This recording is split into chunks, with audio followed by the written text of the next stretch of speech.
Well, Brighton and Graham Potter hit the heights.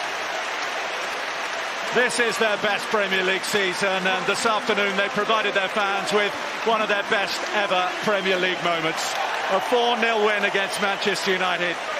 Moises Caicedo in the first half with his first goal for the club, and then in the second half they really turned on the style. Cucurella on his 36th appearance for Brighton got his first goal. Pascal Gross does what he usually does and scores against Manchester United. He's now scored in all three of Brighton's win against the Red Devils. And Leandro Trossard with his first goal of 2022. But as Brighton hits the heights, so Manchester United lurch to a new low. This now is officially their worst ever Premier League season defensively in terms of points, and they have experienced a fifth successive Premier League away defeat. And Alan Smith, they can have no complaints, not one. No complaints whatsoever. They started off sluggishly and could never pick it up. Symptomatic of how low they've sunk this season. A big summer coming up for Erik ten Hag and everybody associated with the club. But congratulations to Brighton, a magnificent performance from them.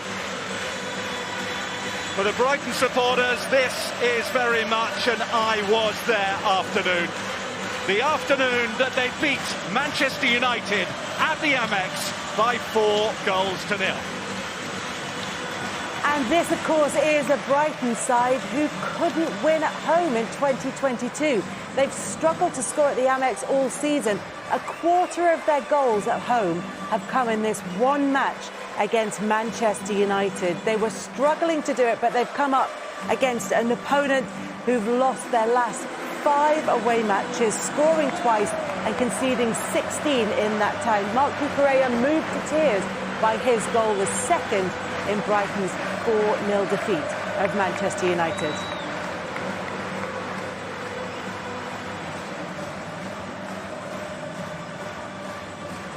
You can see all 4 of those goals and the rest of today's goals by scanning the QR code that you can see on your screen now, and that will take you to the Sky Sports app, which is the quickest way to see the best of the action. Brentford got a 3-0 win against Southampton. Burnley will be feeling very nervous. A 3-1 defeat at home to Aston Villa, with Everton and Leeds to play tomorrow.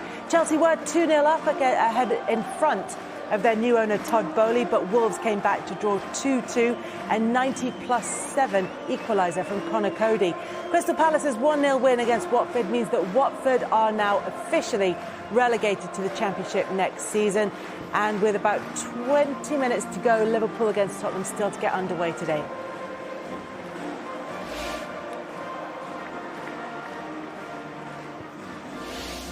Here it is then, Norwich and Watford now confirmed as relegated to the Championship.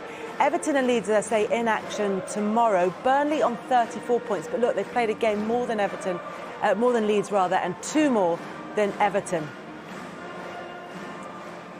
Big win for Brighton. They move up into 9th place in the table. It's been a record-breaking season already for them. They'll want to set more records and build on future targets. They're on 47 points now from their 36 games. Manchester United only have 1 game left at Crystal Palace this season. They've got 58 points. They stay in 6th place in the table. That would mean Europa League qualification. If they were to finish in 7th, that would mean Europa Conference League qualification.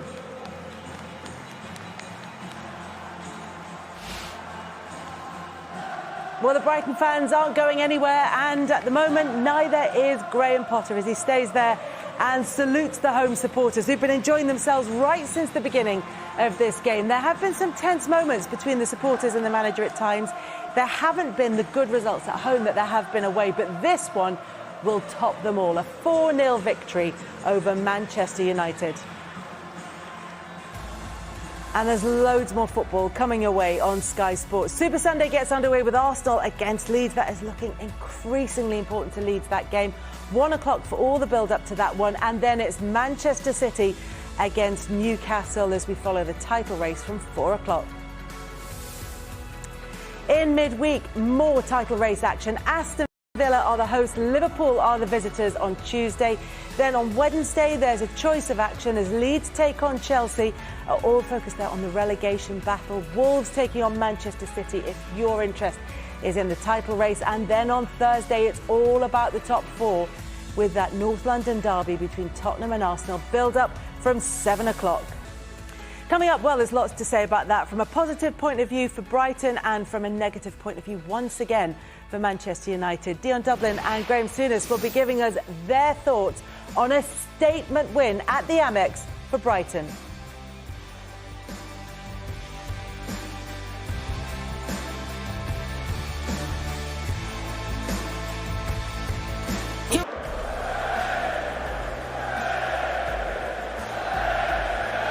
Around the Amex Stadium, Brighton up against the mighty Manchester United.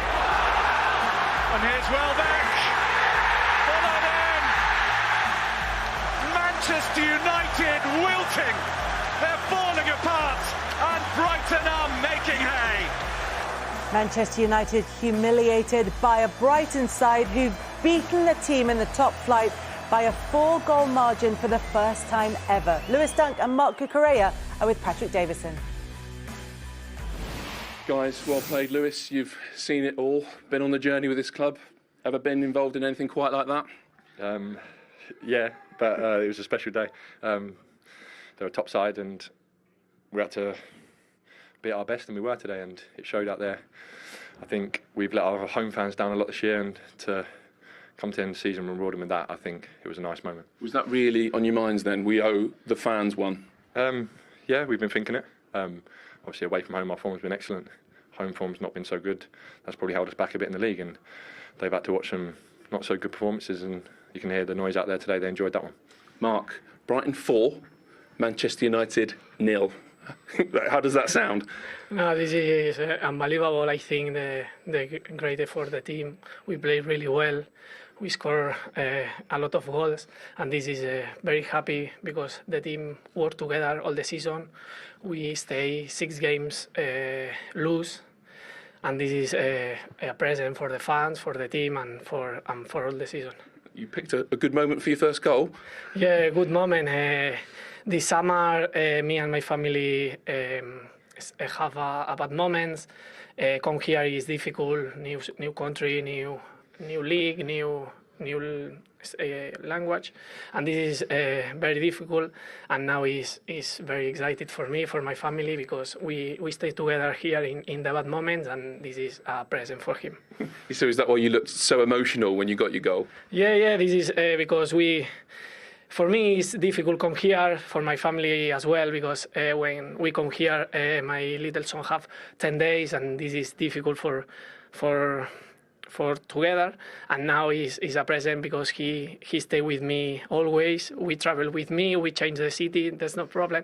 And this is very special for me. Yeah, he'll be proud of you now. Yeah.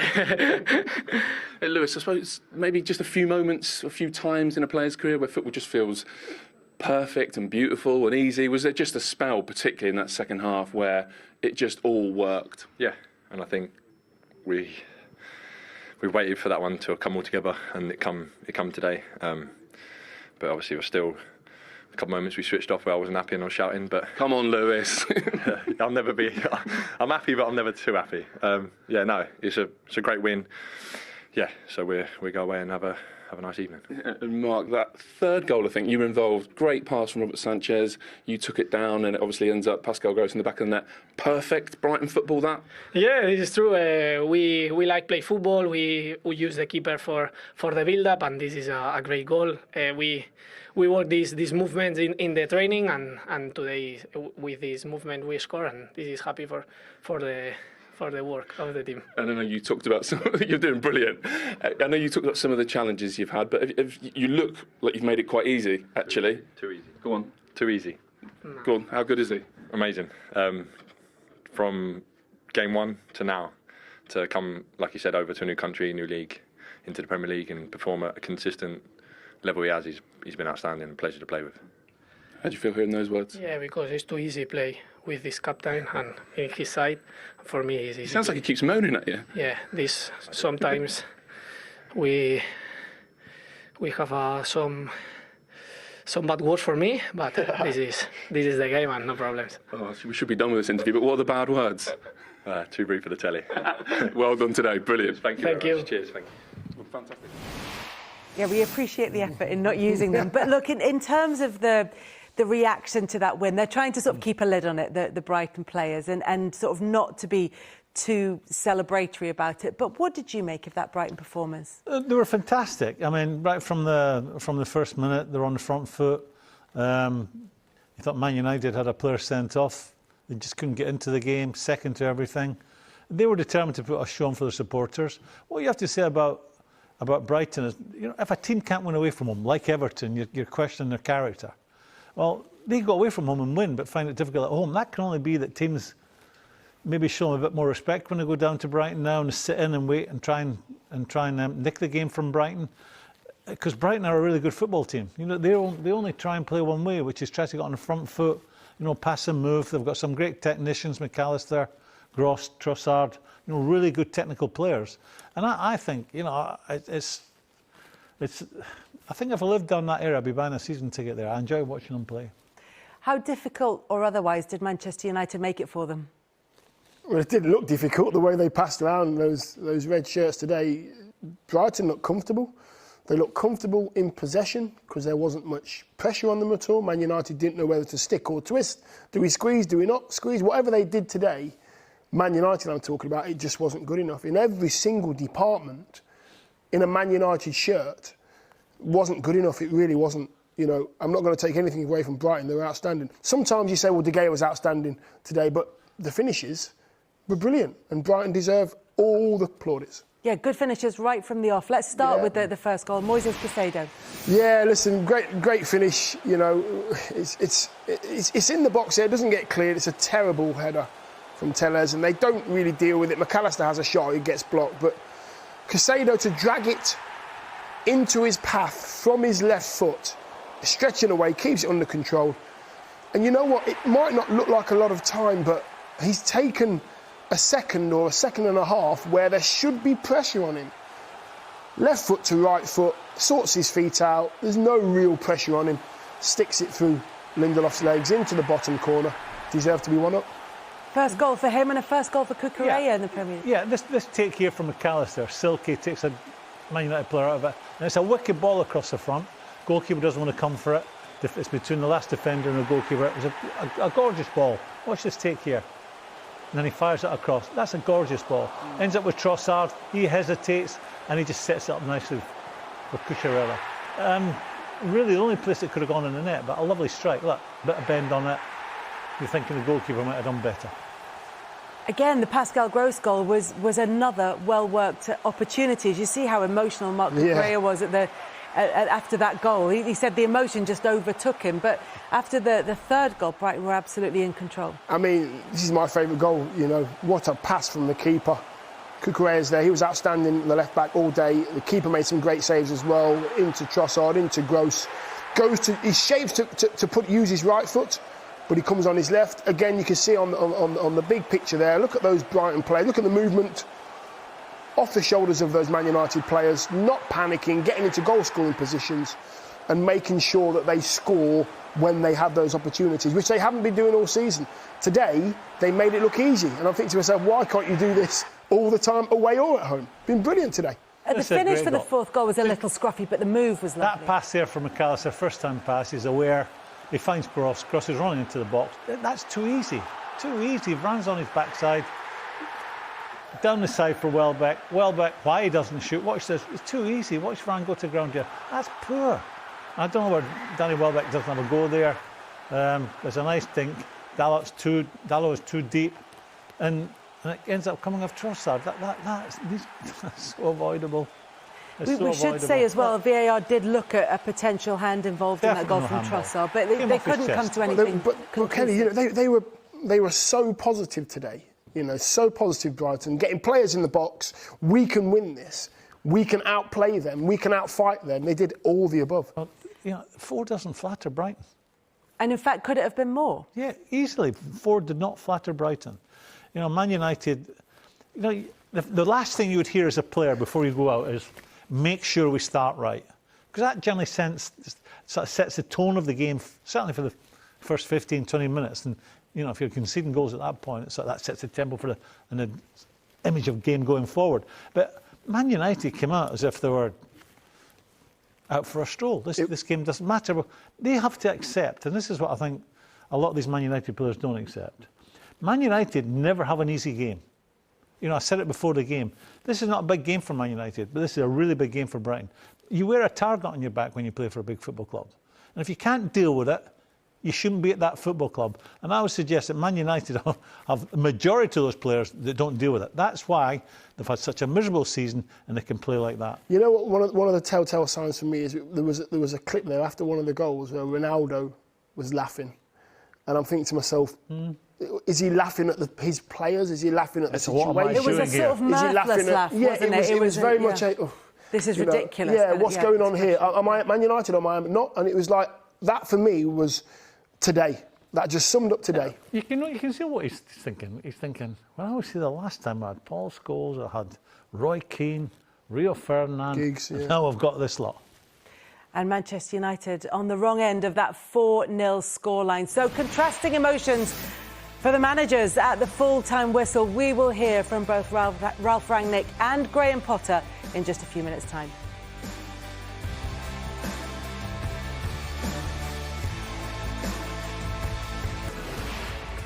We're focusing on events at the Amex where Brighton have got a 4-0 victory over Manchester United. Let's hear from Graham Potter with Patrick Davison. Well, Graham, for your team, your club, was that one of the great days? Yeah, it was. Yeah, we've had a bit of pain here this season in terms of not winning in front of our supporters. So we owed them one, and that's a special evening for us. A fantastic performance and an amazing result. Yeah, you went round and sort of clapped the four corners of the ground. Did you really feel like you owed them one, even though, strangely, it's been a great season? Yeah, exactly. Like I said before the game, in an ideal world, you want to get your points at home because it's in front of your supporters and makes everything feel better. But at the end of the day, the most important thing is you get the points. But it was nice for us today just to give the supporters a game, a performance, a memory. So we're delighted, of course. Did you feel very early in the piece, before even the first goal, that it was going how you wanted it to? Yeah, we played well from the start. I thought with a better team. The boys did everything they could in terms of what we asked them to do. Defended well, pressed well, created some danger, and then were brave on the ball. So I had a bit of a sloppy moment when we scored, but overall I can't complain. It's a fantastic performance. I spoke to a very knowledgeable football man before the game who told me that Moises Caicedo had a goal in him, even though at this point he hadn't scored for Brighton. So that was obviously you. You saw it coming. Yeah, like I said, sometimes you get them right, sometimes you don't. But he's got the quality, he's got the ability to do it. It's just getting in the right place, and thankfully today he did. Great finish. He's been amazing since he's been in the team. So really, really happy for him. It was a really good day for your recruitment, wasn't it? You see, look at Cucurella with the second goal, had a hand in the third. How do you do it? Who deserves the credit for that? Well, I'd like to think it's a collective. I've always spoken about the fact that we can't compete financially necessarily. We have to be aligned with how we want to play, and the people we bring in. It's important that we get the right characters, the right attributes, and then keep working. So it's a huge credit to everybody at the football club. Like I said, starts from the top with the chairman. The supporters have been brilliant with us this season because it hasn't been easy for them. So having their support gives you a chance to keep working. So yeah, it's you have some moments in football that aren't great, but today's a good one. How many days are there as a manager where you're just relaxed and you're just loving it? There must have been a spell, particularly in that second half, where you just thought, could have got your sun lounger out and just loved it. No, unfortunately not. No, my catastrophic brain is not so healthy sometimes, so you can never relax, especially with the quality of players they have on the pitch. But I trust the players. I trust their performance. We had to, Rob made a couple of saves, but overall I think we deserved the win, and I'm really pleased for the players because, like I said, they've had to suffer, especially here. But it's 47 points for us, and it's improvement. So we're really happy. You said in your pre-match press conference there's been a couple of spells during the season where it's felt really tough. It's felt, I think you used the word Armageddon actually. Tongue in cheek, but yeah. Yeah, but are you now able to say, great season? It's probably going to be Brighton's best ever top division season. Yeah, and that's the irony. That's the learning point for us all, because you have to suffer because we're Brighton and Hove Albion. We're not some of the big guys. So there's going to be times where it's going to be tough for us, and the margins will go the other side, and we have to stick together. And I think we did that really well. Again, support from the top and everyone around us. It's a good football club with good people and a good group of players that want to try for each other, give their best. And when you've got that, there's always a chance that results, if you have a tough time, that they can turn around for you. And from this brilliant season that you've had, what's the next step? You've obviously got people in demand. Success means that the vultures circle a little bit. You've got players, good players with 1 year left on their contract. What do you do next to stay ahead of the pack? Well, you don't react, that's for sure. You sort of stick to the plan, stick to the idea, which is to keep aligning everything together. We've lost players last year. Ben White for 50 million, for example, Dan Burn. That's a lot of money that we've raised, which is important for our club, which is important for us to keep developing. So we're not scared of that. It's part of the strategy. It's part of what we have to do to be successful and compete. So it'll be an exciting summer. Brilliant. Well done. Thank you. It's part of the strategy. It's part of the strategy. It's part of what we have to do to be successful and compete. So it'll be an exciting summer. Brilliant. Well done. Thank you. Cheers, Graham. Thanks for that. Well, Graham Potter reflecting not just on the win today, but on the season for Brighton as a whole. They've already got more points in the bag than ever before, already got more wins, already got fewer defeats at the moment, and that can't now reach 15 because they've only got 2 games left to play. They're on target to break even more records, and yet he reflected on the moments this season when it's been difficult, particularly sort of February to April time. Yeah, but that's a season. That's not, you're talking about the life of a football manager. You know, when you go through the hard times, you've all got to get together. That's the players, you, your staff, and the supporters. Manchester United are limping towards the end of the season. This time it was a 4-0 defeat at the hands of Brighton. The travelling fans finally losing patience, singing, "You're not fit to wear the shirt." Let's hear what Ralph Rangnick made of it with Patrick Davison. Well, unfortunately, you've had to come out and defend or explain a few bad performances in your time as Manchester United manager. Was that the worst? Was that a really terrible United performance? Yes, it was. From the first until the last minute, this was just not enough in all important areas. We were second best. And let me to start with just, we can only apologize to our supporters. It was a terrible performance and a humiliating defeat. Harder to explain because on Monday night there seemed to be a few green shoots. It was a better performance. Yeah, it was a completely different game, but today, as I said, from the first minute, we just gave them too much time, too much space. We were never in a position where we could stop them from playing through our lines. And the game plan was completely different. We told the players to be as compact as we can be, and out of this being compact, release pressure on them. But we could never stop them. So why have they essentially completely ignored the game plan? I don't think that they ignored the game plan, but we were just not able to stop them. And as I said, we gave them too much space and time. And if you do that against a technically good team like Brighton, then this is the result. What do they do then, Brighton, that Manchester United, the players either can't or won't do? I mean, we had big problems with their width, with their wing backs. We couldn't stop their wing backs. They were pretty high and wide, and for us it was whenever they played that diagonal ball, we were struggling with those balls. Although we told our fullbacks that they should fan out earlier, but as I said, it was very, very difficult for us in the first half to stop them at all. In the second half, we took the risk to bring on Eddie as a second striker plus Fred and played in a 4-4-2. It was, in hindsight, maybe a little bit too much of a risk to play in a 4-4-2 against them, but we had to change the energy and try to change the energy. But as I said, today we were just second best in all relevant areas. Yeah, I was going to say a lot of the damage was done in the second half, but were the signs that this was going to be a really bad day? Were they there from minute one?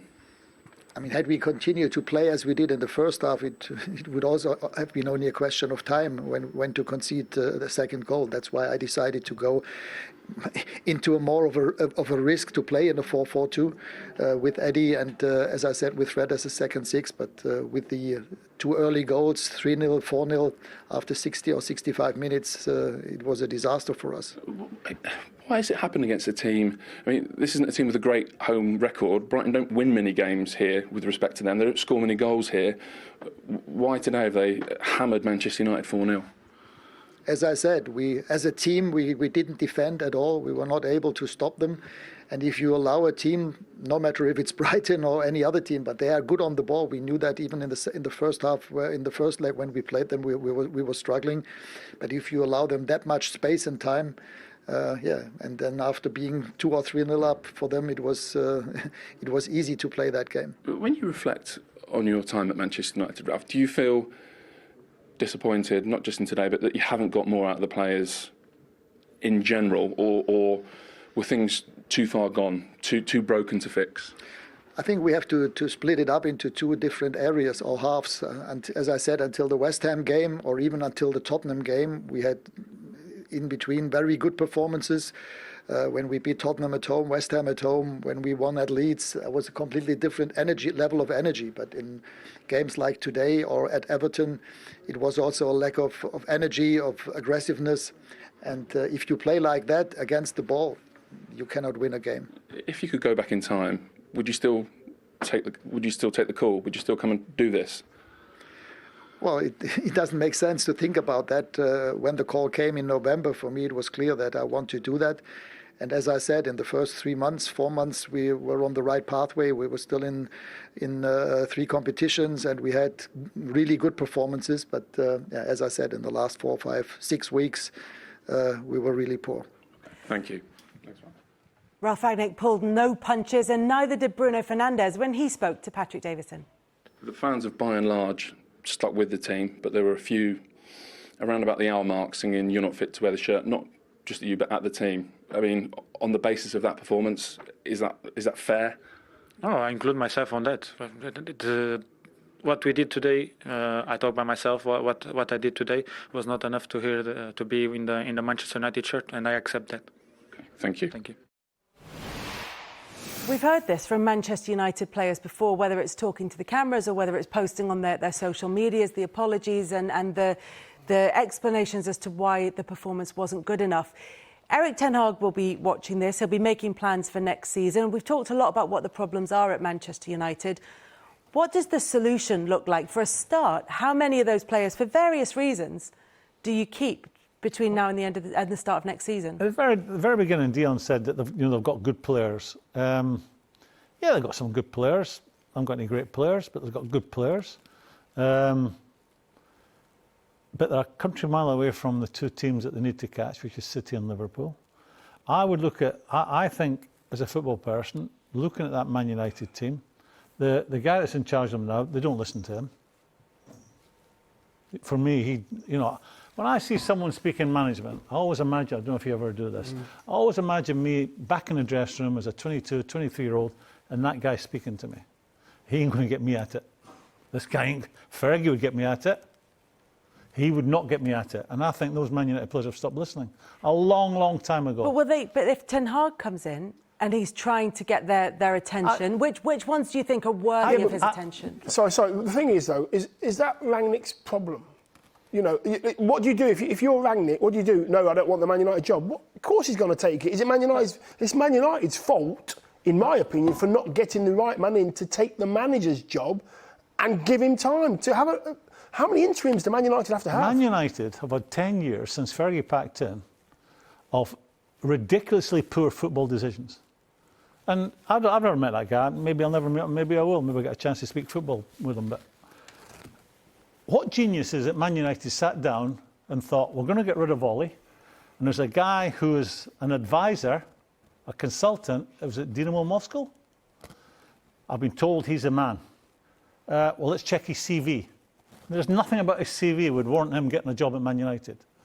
If you go back to the players they've signed, the players they've kept and renewed their contracts, to this latest guy who's come in and coach, manager, whatever you want to call him, I just don't know where they're getting the football decisions from. But they've consistently got them wrong for 10 years. And that's why they're in the mire. It's hard to watch. Changes already it's so hard. At that level. And it looks as though there is going to be a change in approach over the summer. But in terms of the players, there are players who will be coming to the end of their contracts. There are players who look like they will be wanting to leave. There are other players who might want to stay, but the new manager and the new setup don't want. There are young players who need developing. There is a mixed bag at Manchester United, and it's working out who stays, who goes, and who you can sell if you want them to go. Graham's right. At the start of the show, I said there's good players, right? There's actually a couple of potentially great players there as well. However, as good as you think you are, if you're not willing to do the basics in the game, and this is going straight back to pen and paper, if you don't run around and work hard and make tackles and defend and do your job, no way can you implement your own skill. And if you don't do the basics, Kelly, you've got no chance at all. But I never apologise for saying this. You have no chance of being successful at a football club unless you have good senior pros. I, as a young boy going to Liverpool, was surrounded by good senior pros. I like to think when I became a senior player, I was sending that message back down the line to the young ones coming. My first job I got was at Glasgow Rangers. I had people like Richard Gough, Butch, Terry Butcher. I had Ray Wilkins latterly. And when you've got those sort of guys, you don't really have much of a job to do. You know, if you're having a difficult time or someone's not at it, they're into them already. And I would suggest that Man United right now, they don't have any. I think I read somewhere several months ago that Ronaldo says people don't listen anymore. Now, and I thought it was a good idea to get them back there, because I thought they need a catalyst for change. They need someone that is going to say, this is how we train, this is how we look after it, we turn up on time, and we're at it all the time, because he's only ever played at big clubs. And I come back to that argument as well. They don't play any easy games. But Man United do not have any leaders. They've stopped listening. They've knocked off. And I would imagine, and I'm saying this, I would imagine they've got some real bad apples in that group that are tossing it off at the stand. I think they're not interested in Man United going forward. If you look at the teams that have won the Premier League since 1992, if we had time to think about this, we'd be able to pick out the captain and about 6 or 7 other pros that could be captain as well. Man United, even back to Blackburn, Tim Sherwood, Tim Flowers, Shearer. You know, Man United at the moment are nowhere near that. Well, it has been a grounding night for Manchester United in what has been an incredibly disappointing season for them. Thank you to Dion and to Graham. Let's take a look at what else is coming up for you on Sky Sports across the weekend. Super Sunday gets underway with a team hoping to finish the season still in the Premier League. They're up against Arsenal, who are chasing top 4 and Champions League qualification. Manchester City looking to respond to whatever happens between Liverpool and Spurs this evening. And there's live F1 qualifying up next for you on Sky Sports Main Event and on Sky Sports F1. Game of the day is a big one between Chelsea and Wolves, and you can see it next on Sky Sports Premier League. Tonight, though, Manchester United humbled by a Brighton side who were very much on form in what's been already a record-breaking season.